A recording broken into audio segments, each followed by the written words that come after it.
Salam, Atavatan TV YouTube kanalının mehriban tamaşaçıları. Bugün size yetirmek isteyen vacip habarlarımızın biri, yaşlarımızı kızıklandıracak, yani Amerikanın belli üniversitelerinin Türkmenistan'ın şahamçalarının açılmağı bilen bağlı. Ozal hem haber verişimiz ýaly Türkmenistan'ın bilim ministerliğinin vekiliyeti Amerikanın Birleşen Ştatlarına resmi saparda bolup, bir neçe möhüm gepleşikleri geçirdi.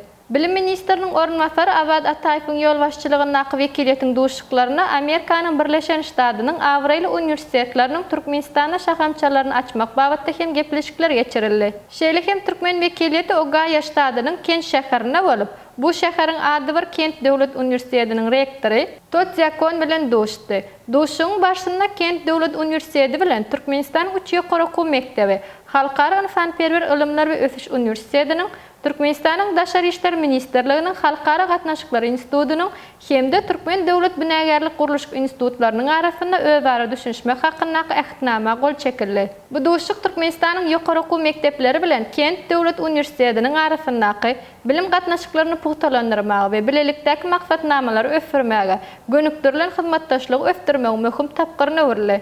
Aralyk maslahatlaşmaň esasy meseleleriniň biri hökmünde ýol kartasynyň taslamasy Türkmen tarapyndan öňünden taýýarlanan Türkmenistanda Kent Döwlet Üniversitetiniň şahamçasynyň açmagy boldy. Hormatly tamaşaçylarymyz, şu ýerde size ýene bir zady ýatladyk geçmek isleýäris. Eger-de siz dünýäniň islenlik ýurdunda bilim almak isleýän bolsaňyz, resmi namalaryňyzyň dogry we takyk terjime edilmegi wajyp bolup durýar.